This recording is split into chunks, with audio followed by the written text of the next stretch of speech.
menos 71 graus Celsius, uma temperatura mais fria do que a superfície de Marte. Neste recanto remoto do nordeste da Rússia, o frio faz mais do que desafiar a vida. Ele define-a. Aqui, as pessoas usam frigoríficos para manter os alimentos quentes. Os condutores deixam os motores dos seus veículos a trabalhar 24 horas por dia, 7 dias por semana, durante 8 meses consecutivos. Porque se um motor parar, transforma-se num inútil bloco de metal.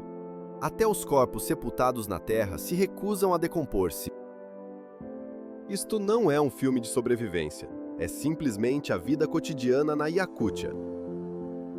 Imagine-se um território vasto o suficiente para engolir a Índia inteira, mas habitado por menos de 1 milhão de almas. Esta é a República de Sakha.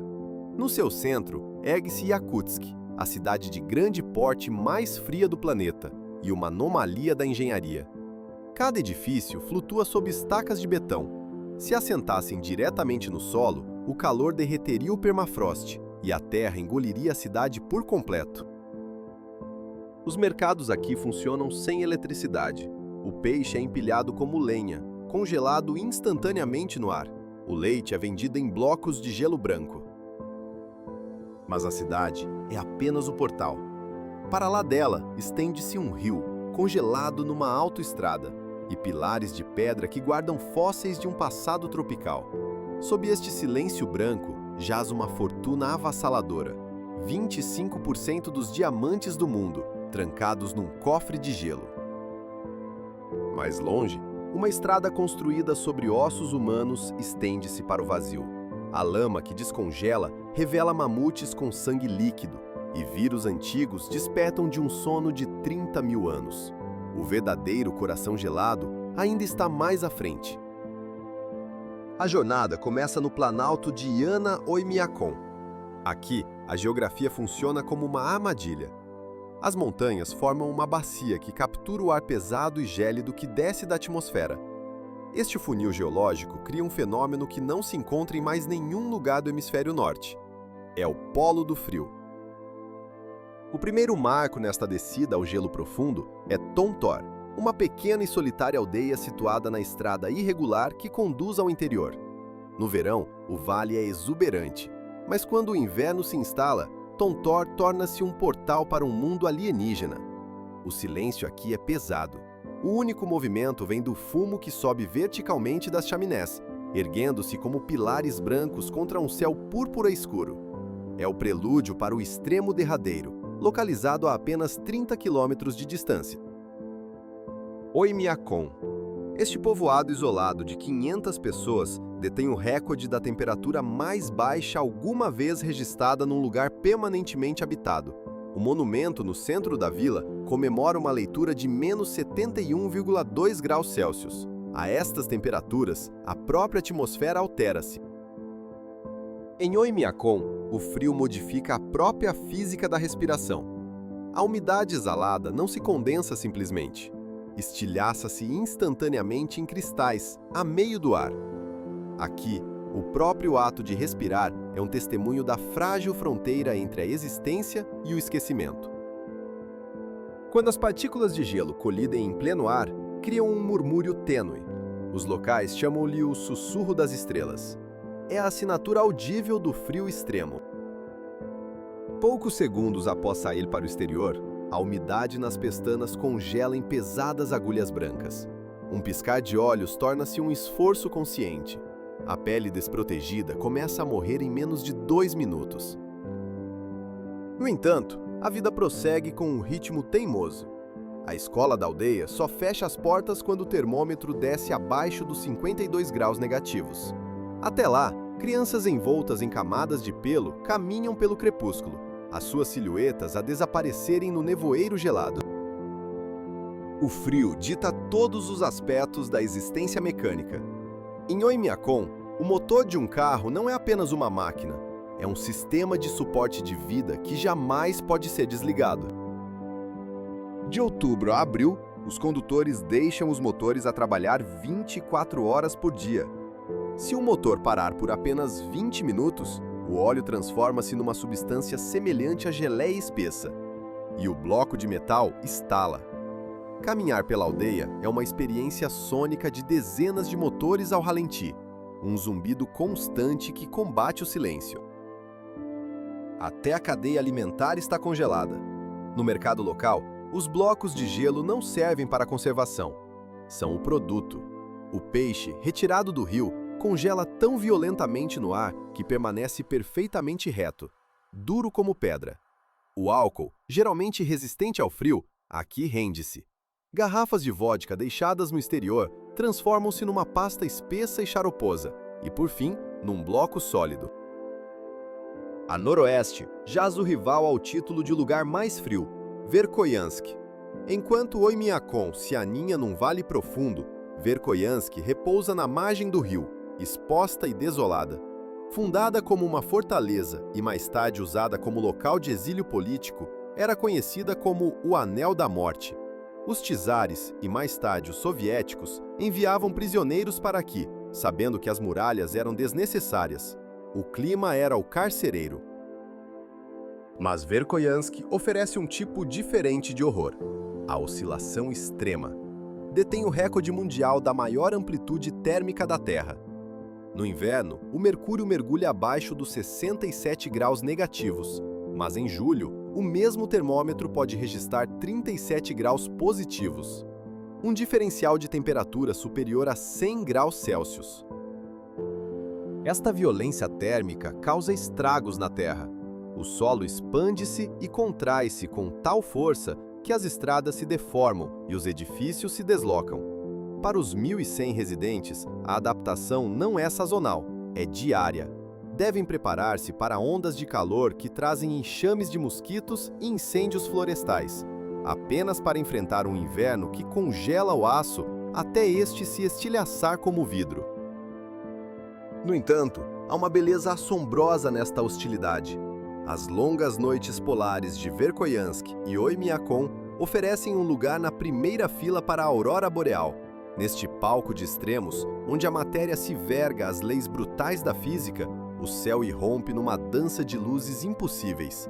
É um lembrete de que mesmo nos confins mais inóspitos do nosso mundo, onde a sobrevivência é uma arte e o silêncio tem um som, a beleza persiste, indiferente e sublime. Na ausência de poluição luminosa, num ar desprovido de umidade, as fitas verdes e violeta da aurora boreal surgem com uma clareza desconcertante. A crença local vê nestas luzes os espíritos dos antepassados, numa dança etérea em redor de um fogo celestial. É um lembrete de que, no epicentro do frio, a beleza e o perigo são gêmeos inseparáveis. Ao regressar das terras geladas e isoladas, o horizonte é subitamente quebrado por uma muralha geológica de uma grandiosidade imponente. Os Pilares do Lena estendem-se por 40 quilômetros ao longo da margem do rio, agulhas de calcário que se erguem verticalmente até 200 metros de altura. Vistos do ar, assemelham-se a uma fortaleza gótica erguida por gigantes, ou a uma floresta petrificada que guarda as águas silenciosas. Mas não são apenas rochas, são uma biblioteca do tempo. Formados há mais de 500 milhões de anos, durante o período Câmbrico, quando toda esta região era o leito de um mar quente e pouco profundo, os pilares guardam os restos fossilizados de algumas das primeiras formas de vida da Terra, encerrados em pedra que hoje suporta temperaturas de 60 graus negativos. Sob a luz baixa do sol de inverno, os pilares brilham com tons de âmbar profundo e ocre, criando um contraste deslumbrante com a neve ofuscante e o gelo azul do rio congelado. É uma paisagem de silêncio absoluto e poder vertical, um lugar onde a escala do tempo geológico faz a história humana parecer um segundo fugaz. Se a natureza selvagem é uma batalha, então esta cidade é uma trégua frágil. Yakutsk. Vista do ar, no inverno, a capital assemelha-se a uma colônia num planeta hostil. O horizonte não é dominado apenas por edifícios, mas por um labirinto de tubagens maciças, envoltas em espesso isolamento. Na maioria das cidades, as infraestruturas de água, gás e esgotos estão enterradas, fora de vista. Aqui, enterrar uma fonte de calor seria um suicídio. O calor das tubagens derreteria o solo congelado, transformando-o numa lama que romperia as condutas. Assim, a cidade exibe o seu sistema nervoso no exterior. Estas artérias de betão e aço serpenteiam pelos bairros, arqueiam-se sobre as estradas e encurralam parques infantis. Assobiam e fumegam no ar gélido, criando uma paisagem cyberpunk que parece desligada do século XXI. Esta engenharia singular é uma resposta ao monstro que vive sob o pavimento, o permafrost. Yakutsk é a maior cidade do mundo construída inteiramente sobre permafrost contínuo. Aqui, o solo está solidamente congelado até uma profundidade de quase 500 metros. É duro como granito e permaneceu estável durante milhares de anos. Mas essa estabilidade está a chegar ao fim.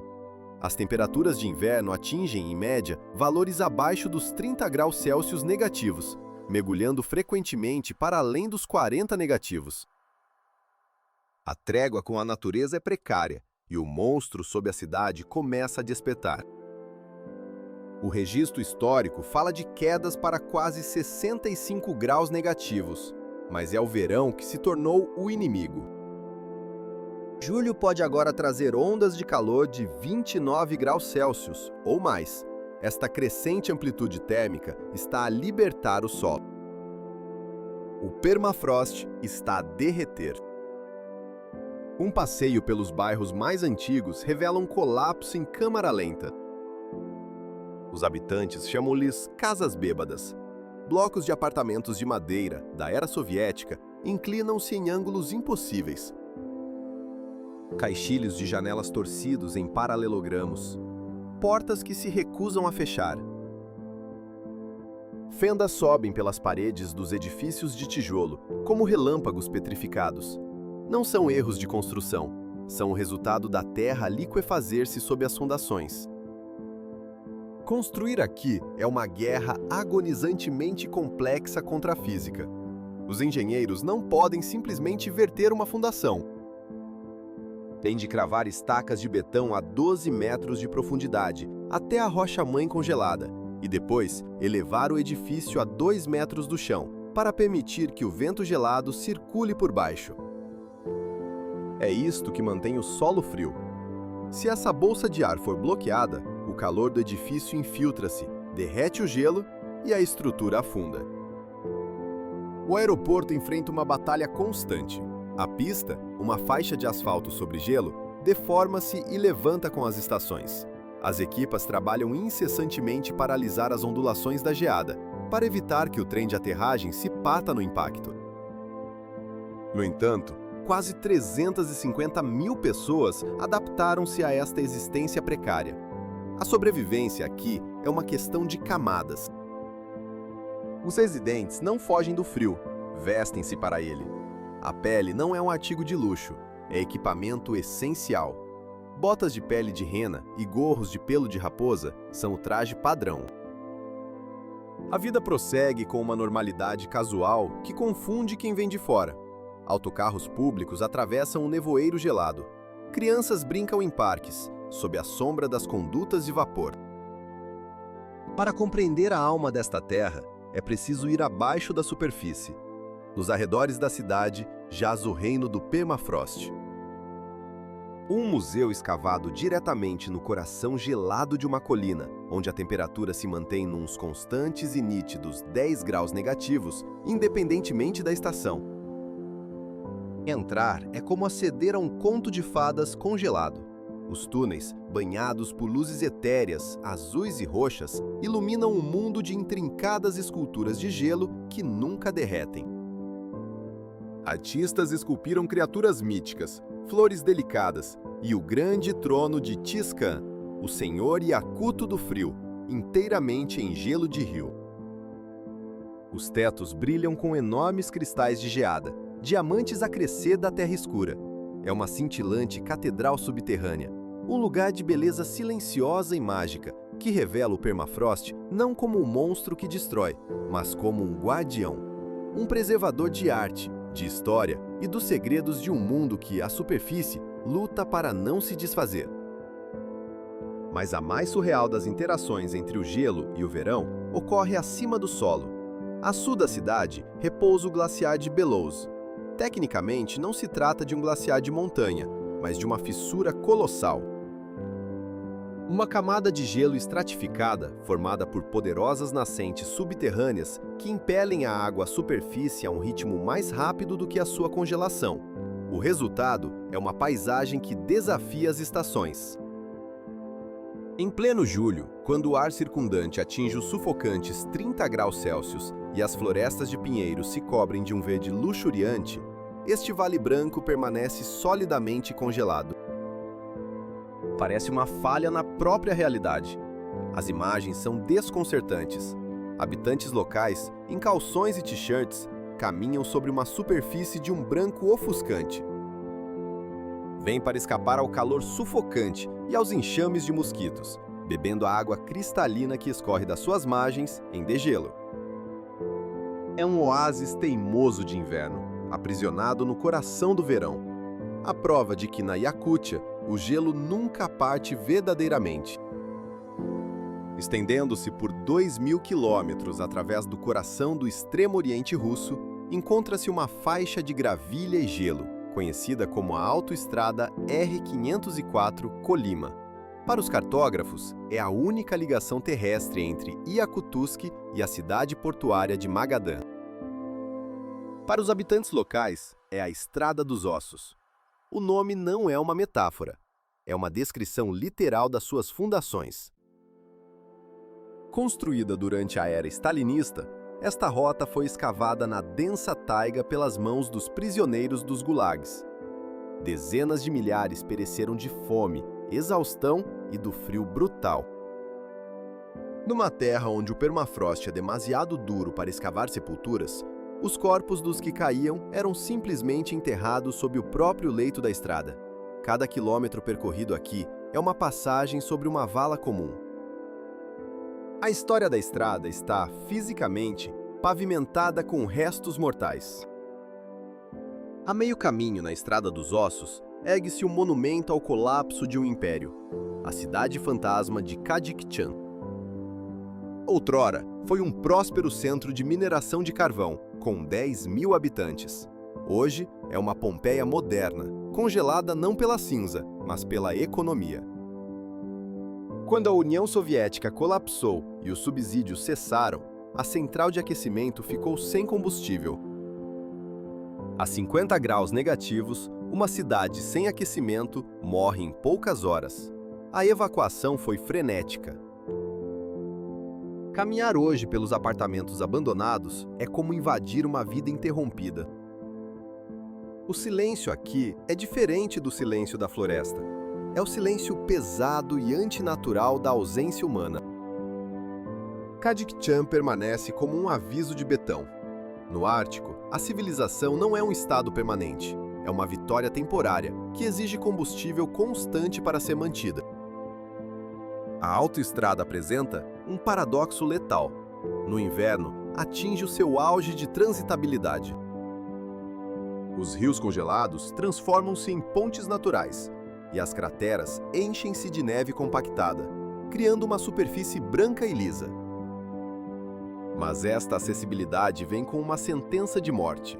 A aparente facilidade é uma armadilha, uma ilusão de segurança num ambiente que não perdoa. Cada viagem é um pacto com o frio, um lembrete perpétuo de que nesta terra a vida é apenas uma concessão temporária, sempre à mercê do inverno eterno que aguarda sob a superfície. Uma avaria aqui não é um inconveniente.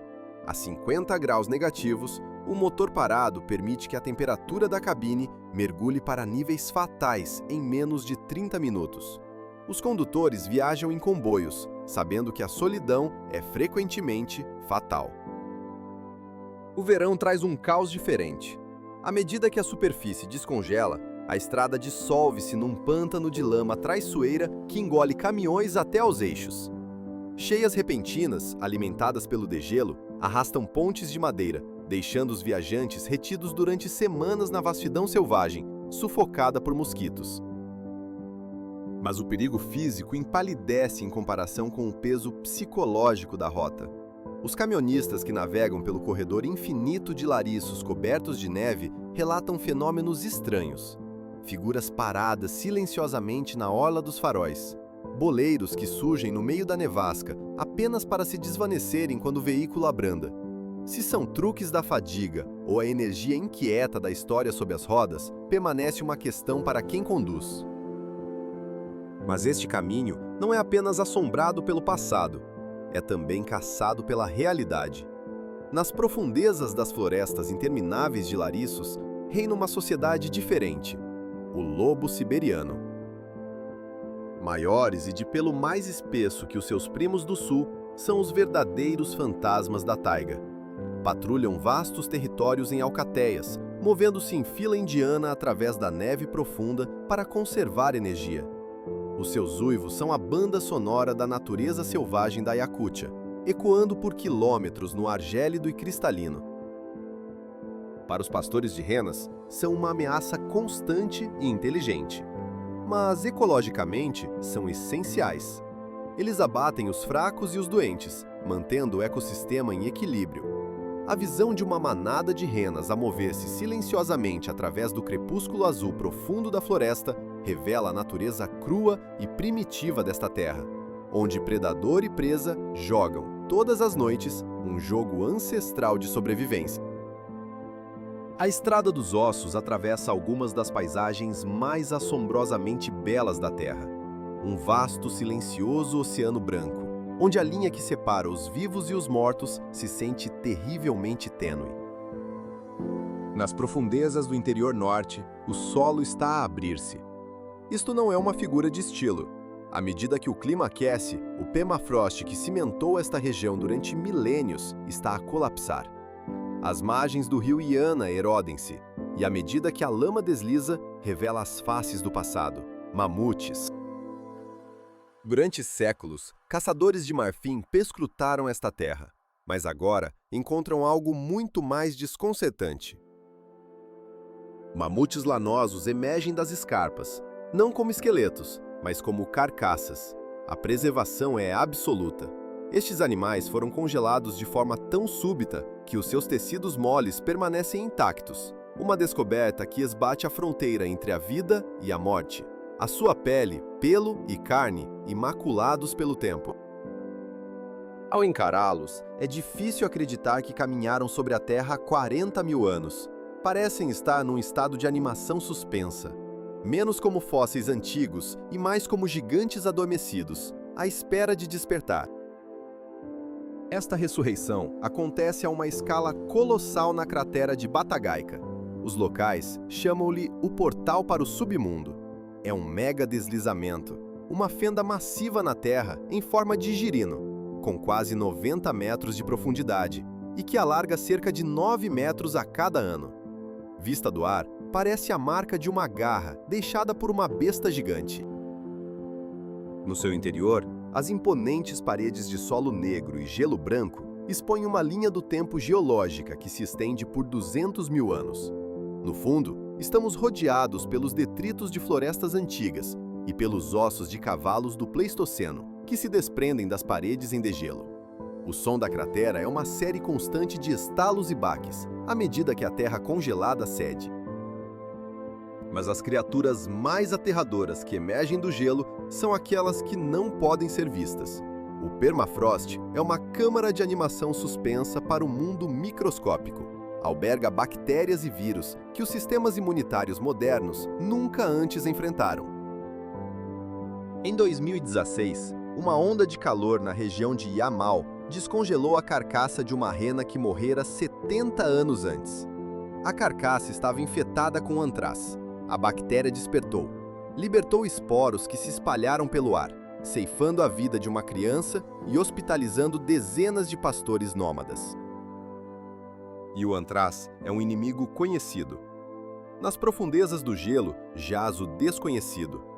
Investigadores franceses reanimaram recentemente um vírus gigante encontrado em permafrost, com 30 mil anos. Continuava infeccioso.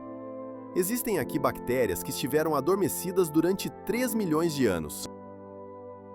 A paisagem possui uma grandiosidade aterradora. As fraturas geométricas do gelo em fusão criam padrões deslumbrantes de branco e obsidiana. Mas esta obra-prima visual é, na verdade, um aviso. Imaginemos o gelo como um cofre trancado, destinado a enterrar segredos antigos para sempre. Agora, essa fechadura foi quebrada. O passado não está apenas a ser revelado, está a ser libertado. E ao contemplarmos os seus segredos soltos, somos forçados a confrontar uma verdade inquietante. A nossa era é apenas um instante, e as forças que agora despertamos são tão antigas como o próprio tempo. Sobre a imensa tela branca da tundra, pequenas pirâmides de calor quebram o horizonte. São as tradicionais moradas móveis dos pastores indígenas. Construídas com longos postes de madeira e cobertas por pesadas peles de rena ou lona, estas tendas são prodígios da engenharia primitiva. Em redor destes acampamentos, um oceano vivo de hastes, a rena. Para este povo, os animais não são mero gado, são o centro do universo. Não são mantidos em cercados, mas vagueiam livremente pela neve. Guiada apenas pelos pastores e pelos seus cães, observar uma manada de milhares de animais a mover-se pela paisagem é hipnótico. Uma massa fluida e mutável de cinzento e castanho que cria o seu próprio clima de vapor ascendente e poeira de neve. Enquanto as cidades combatem o frio com betão e carvão, os povos indígenas Iwenki e Even movem-se com ele. São os nômadas da neve. A sua existência é definida pela rena. Estas manadas são o seu transporte, o seu alimento e o seu vestuário. Em minutos, as famílias desmontam as suas tendas cônicas, acondicionando vidas inteiras entre nós para seguir o líquen que sustenta suas manadas. Mas a partilhar esta paisagem implacável está uma criatura que desafia a lógica biológica, o cavalo iacuto.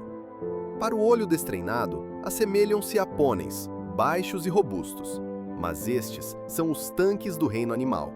São os únicos cavalos na Terra que possuem uma camada de gordura e pelo espessa o suficiente para suportar 60 graus negativos sem um estábulo. Não esperam que os humanos os alimentem. Em vez disso, avançam pela neve que lhes chega ao peito, usando os cascos para escavar em busca de erva congelada sob o gelo. Enquanto o cavalo iacuto depende da força bruta para sobreviver, outro habitante da tundra confia na astúcia, a raposa do Ártico. Frequentemente encontrada à espreita em redor das manadas de renas, este pequeno fantasma branco é um oportunista consumado. O seu corpo compacto e orelhas curtas estão perfeitamente desenhados para reter o calor. É um mestre da caça furtiva, capaz de ouvir os lemingues a moverem-se sob metros de neve. Com o seu famoso mergulho de cabeça na neve, recorda-nos que nesta terra agreste, o tamanho é menos importante do que a agilidade. Para suportar tal ambiente, é necessário um espírito tão resistente quanto o corpo. Para o povo Saka, o frio não é vazio, é habitado. Aqui, o xamanismo não é uma relíquia do passado, é um diálogo com a terra. O bater do tambor imita o pulsar do coração da terra. Oferendas de comida e vodka são entregues ao fogo, o principal canal de comunicação com o mundo dos espíritos. Esta reverência está codificada no Olonco, os épicos heróicos recitados de memória. Um testamento de que a sobrevivência não depende apenas de dominar a paisagem, mas de ouvir a sua alma ancestral. Estes poemas, com dezenas de milhares de versos, são as bibliotecas orais do Norte. Preservam a história, a filosofia e a cosmologia de um povo que dominou o mundo sub-zero muito antes da eletricidade. Mas o espírito Saka incendeia-se verdadeiramente quando o sol regressa. Durante algumas breves semanas, o mundo monocromático explode em cor durante o Ishiaki, o Festival do Sol. Milhares de pessoas reúnem-se, envergando trajes tradicionais de seda em tons vivos de azul, vermelho e amarelo. Bebem cumes, leite de égua fermentado em cálices de madeira primorosamente trabalhados. Dão as mãos no Osvokai, uma dança circular massiva que se move no sentido dos ponteiros do relógio, acompanhando o sol. É uma celebração hipnótica e rítmica da luz. Ao observar as multidões dançar sob o sol da meia-noite, percebe-se que a sua sobrevivência não se resume à resistência, mas há um orgulho feroz e inabalável em chamar lar ao lugar mais adverso da Terra. Contudo, na parte ocidental da República, a relação do homem com esta terra assume uma forma diferente. Aqui jaz um vazio tão colossal que cria os seus próprios padrões climáticos. A mina de diamantes de Mirny. É uma cratera a céu aberto, com 1,2 quilômetros de diâmetro e 525 metros de profundidade. Vista do ar, parece um vórtice em espiral em direção ao centro da Terra. Os helicópteros estão proibidos de a sobrevoar, temendo que as correntes descendentes os possam sugar para o abismo. Esta mina é o símbolo máximo da relação entre o homem e esta terra gelada. Uma cicatriz onde a humanidade rasgou o permafrost em busca de tesouros.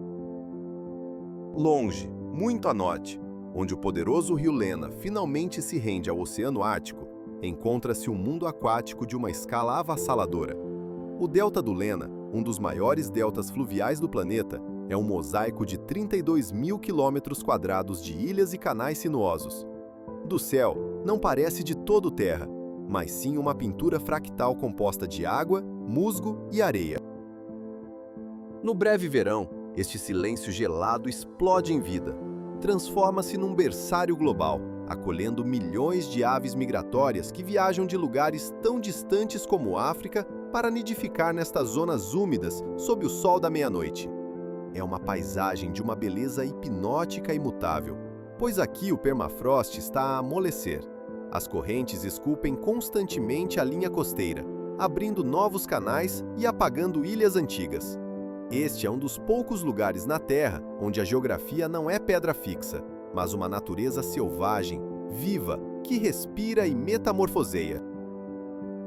E é aqui, no ponto onde as aves migratórias abandonam o delta, que emergem os verdadeiros soberanos do Ártico, as Ilhas dos Ursos, o domínio do urso polar. Nesta terra de extremos, a vida é celebrada com uma alegria desafiadora e a terra é ferida em busca de riqueza, enquanto a própria natureza permanece num estado de fluxo perpétuo. É um lembrete profundo de que, por mais fundo que a humanidade escave ou mais alto que celebre, as forças primordiais do gelo e do tempo continuam a ser os derradeiros arquitetos deste reino. No arquipélago das Ilhas do Urso, os gigantes brancos são os mestres incontestados. A sua camuflagem é uma fusão perfeita com o oceano gelado. Na imensidão branca, apenas os seus narizes e olhos traem a sua presença, pontos de ébano num mundo de marfim. Rio acima, a geografia desdobra-se em contrastes impossíveis. Das profundezas da floresta boreal gelada, erguem-se os tuculã, dunas de areia dourada, monumentais, como se um fragmento do Saara tivesse sido largado no Ártico. Estas ondas áridas erguem-se num desafio aberto contra o verde profundo da taiga e a neve infindável, um paradoxo visual que desafia a própria lógica. No limite do mapa, onde o continente termina abruptamente e o mar de Laptev começa, ergue-se o posto avançado de Tixi. Outrora um portal soviético fervilhante para a rota do Mar do Norte, hoje é um monumento hipnótico ao isolamento. A derradeira cidade fantasma do Ártico. Um lugar onde a ambição humana se confronta com o vazio branco e infinito do Oceano Polar. A paisagem visual é assombrosa. Blocos de apartamentos da era soviética, pintados em tons pastel desvanecidos de azul e rosa, emergem da neve como monólitos. São fustigados pela purga, nevascas ferozes que uivam do oceano com a força de um furacão. No inverno, os montes de neve acumulam-se a tal ponto que sepultam os primeiros andares dos edifícios, forçando os residentes a escavar túneis apenas para chegar à rua. A linha costeira conta uma história de tempo congelado. É um cemitério de gigantes enferrujados. Cascos maciços de navios abandonados jazem presos no gelo marinho, inclinados em ângulos precários, os seus esqueletos de aço a gemer sob a pressão da banquisa em movimento. Sob o brilho fantasmagórico da noite polar, estas relíquias parecem criaturas encalhadas numa costa alienígena. Mas Tixi não dorme. Espera. Com o recuo do gelo do Ártico, este posto avançado desperta. uma chave estratégica para a futura rota do Mar do Norte. Do porto, avistam-se as silhuetas de quebra-gelos nucleares, leviatãs de aço a rasgar metros de oceano congelado. Aqui, sob o sol da meia-noite que se recusa a pôr, banhando o mundo num crepúsculo dourado e surreal, sente-se o verdadeiro pulso da Iacútia. É um lugar onde a resiliência humana colide com a força imparável do Ártico, onde o mundo não acaba, mas simplesmente se transforma em gelo. Na Iacútia, o frio molda tudo. O frio é a própria fonte da vida, e, no entanto, a vida persiste. Os rios congelam, as florestas adormecem, mas o sol sempre regressa. E algures, lá longe, para além da última estrada e da derradeira luz, esta terra continua a escrever a sua história. Silenciosamente, sem fim.